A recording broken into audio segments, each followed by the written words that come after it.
What's going on, you guys? Welcome back. This is Ron with your second stimulus check update and second stimulus package update. I've got several updates I want to provide to you guys today, including the latest updates on up to $2,400 in direct payments and stimulus checks for the American people. Also, new lockdowns across the United States are taking place on a state and local level. I'm going to be sharing the updates with you guys on that. Additional mask mandates are going into effect across the United States.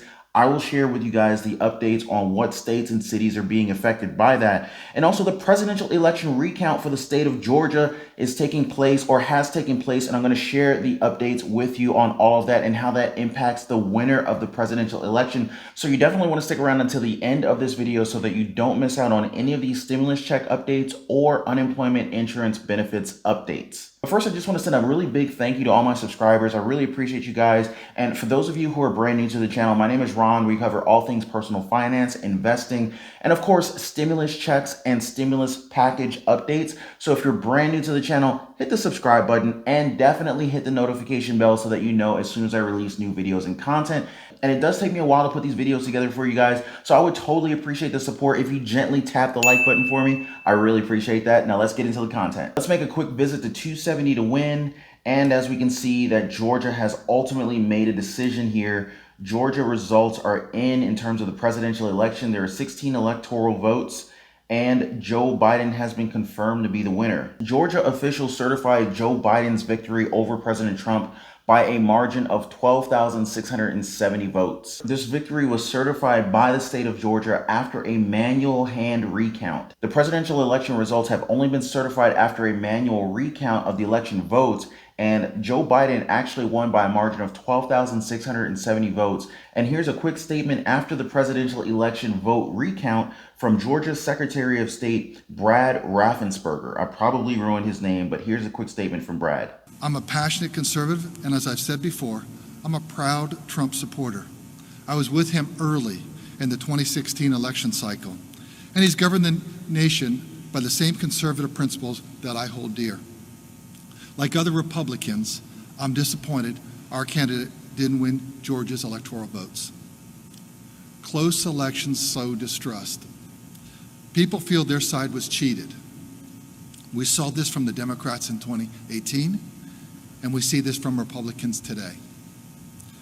Working as an engineer throughout my life, I lived by the motto that numbers don't lie.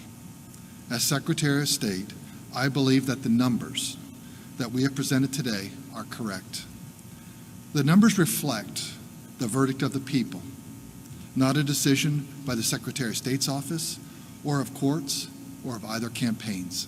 All right, guys, so you heard it from the Secretary of State. I mean, it was a very close race. They even recounted the ballots. I mean, you know, I'm certain that people are going to be feeling cheated, but I guess it is what it is. And it looks like Biden's going to officially take this one. And, you know, what's really interesting about the state of Georgia, I mean, if you look at the history of Georgia, Georgia is traditionally a red state.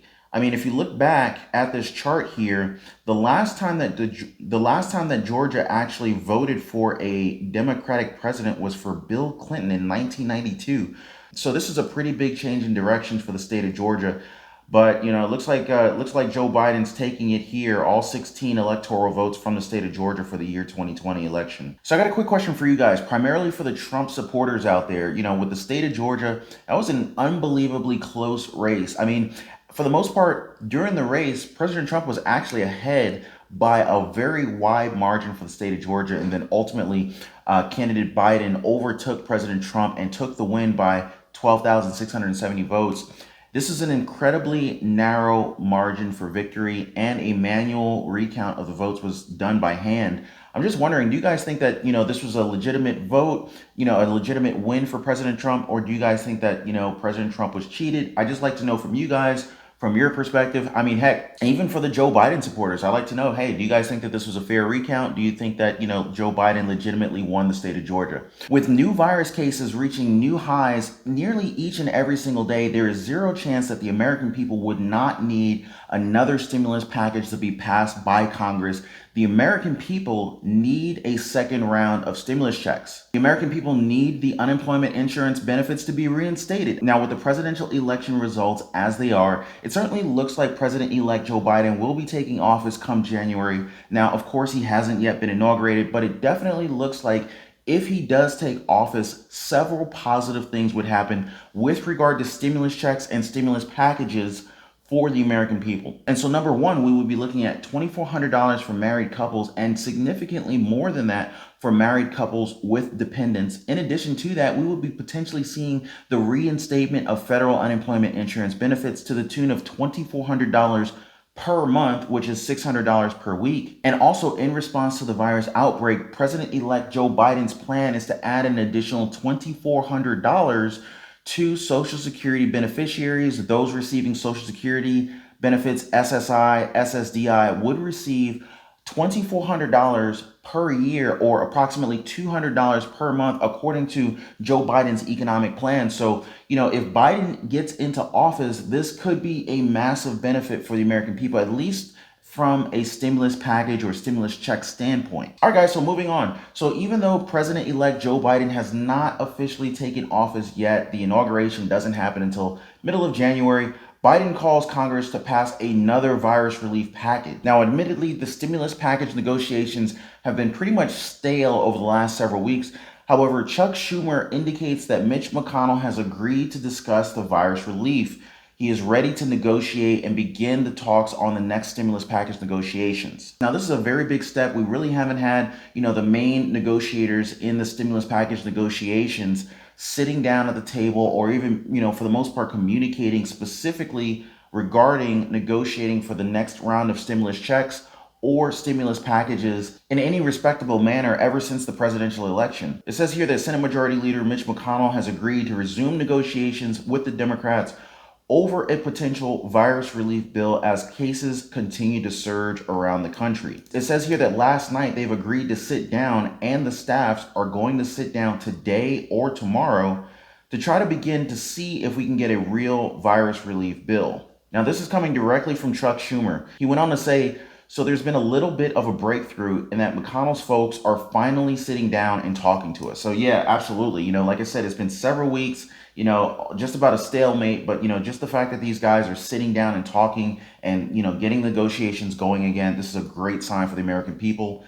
American people need stimulus checks. We need the unemployment insurance benefits reinstated. With virus cases spiking to the extent that we've been seeing it, in fact, to the levels that we've not seen previously, I'm predicting that things kind of get worse before they get better. So the American people need stimulus checks. They need unemployment insurance benefits. Now, whether you voted for President Trump or President-elect Joe Biden, I thought that this was an interesting poll that displayed, the stance that the American people took on, whether or not additional stimulus money, stimulus checks, stimulus packages were needed to essentially restart or boost or prop up the economy. It says here that higher income Trump voters were less likely to support more aid than Biden voters of all income levels, though the majority were still in favor of a new legislation. The reason I think that this is a bit interesting is because President Trump was pretty vocal on his stance on, an additional stimulus package, stimulus checks out for the American people.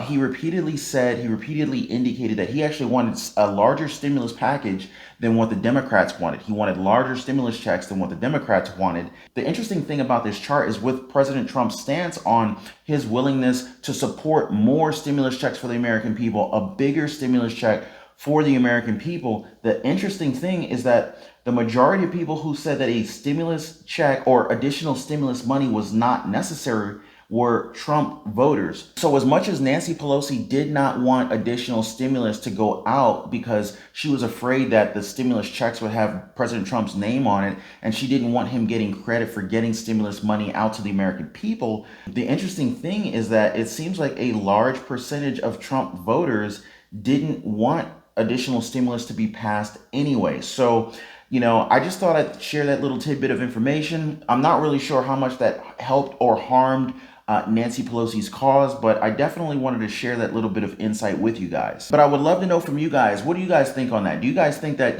President Trump's stance on, pushing for larger stimulus for the American people helped or harmed him in the election? Do you guys think that helped or harmed him? And another question, do you guys think that if President Trump was able to actually get a stimulus check out to the American people before the election, let's just say, maybe a week before the election, would that have helped his chances at winning the presidential election on November 3rd? I would love to know from you guys. I'd just like to hear your take. Record numbers of virus cases are taking place almost each and every day. As of yesterday, there were 198,537 cases reported. That's a total of 12 million cases just for the United States alone and over 254,000 deaths. New lockdown advisories are coming out nearly every single day, as well as stay-at-home orders, as well as new mask mandates. With virus cases running rampant across the United States, many states and cities are closing non-essential businesses. They're implementing mandatory mask mandates, as well as limiting public and private gatherings in an attempt to slow down the spread of this virus. The U.S. is reporting a weekly average of roughly 150,000 new virus cases every day, soaring to record highs as scientists warn Americans that the next few months of the pandemic could be the worst yet. More and more state and local level lockdowns are taking place across the United States due to the recent spike in virus cases over the past several weeks. Oregon Governor Kate Brown on Friday announced a 2-week freeze on most activities in non-essential businesses across the state to curb what she described as an alarming spike in virus cases and hospitalizations. The new restrictions, which are set to start Wednesday and run through December 2nd, limits restaurants to takeout service only, limits retailers, grocery stores, and pharmacies to 75% capacity. It closes gyms, fitness centers, and indoor and outdoor event centers, limits attendance at places of worship, and requires other businesses to use remote work as much as possible. But the state of Oregon is not the only state that is issuing new lockdowns and additional restrictions. The city of Chicago is also issuing new lockdowns and restrictions as well. Chicago Mayor Lori Lightfoot on Thursday asked all residents to cancel Thanksgiving plans and stay at home unless they need to go to work or school or to attend essential needs such as doctor's appointments or grocery shopping. The city of Chicago said that it's issuing a 30-day stay-at-home advisory asking people to refrain from traveling, having guests in their homes, or leaving for non-essential business in response to the rapid rise in virus cases and hospitalizations in the city. As you can see here, mask mandates are essentially taking over the entire United States. If you look here at the map, every one of these gold kind of orangey color states indicates the state where mask wearing is actually mandatory.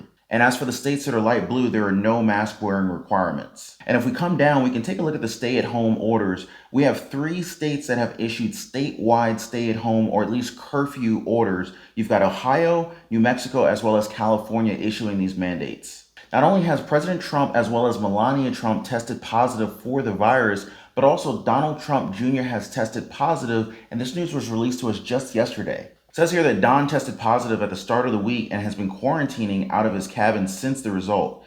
He's been completely asymptomatic so far and is following all medically recommended virus guidelines. According to Donald Trump Jr., he said, "I'll follow the regular protocols, take it seriously, no reason to do anything otherwise, but again, totally asymptomatic," which is what's weird about it. This statement really grabs me, because how many Americans are probably walking around right now having contracted the virus, but since there's no symptoms, you don't even think about getting tested, so you have no idea if you even have the virus. In fact, on Friday, Trump Jr. said that he found out he was positive for the virus after getting tested ahead of a planned trip with his son, and that he would continue to follow safety protocols for now and maybe get another couple of tests to see if he would be able to spend the holidays with his family. So this is exactly my point. If Donald Trump Jr. wasn't planning on taking this trip, he probably would not have gotten tested and would never have known that he even had the virus. But anyway, guys, that's all for this stimulus check update and stimulus package update. I hope that you guys got some value out of this update. I will definitely keep my eyes open on any updates with regard to stimulus checks and stimulus package at a federal,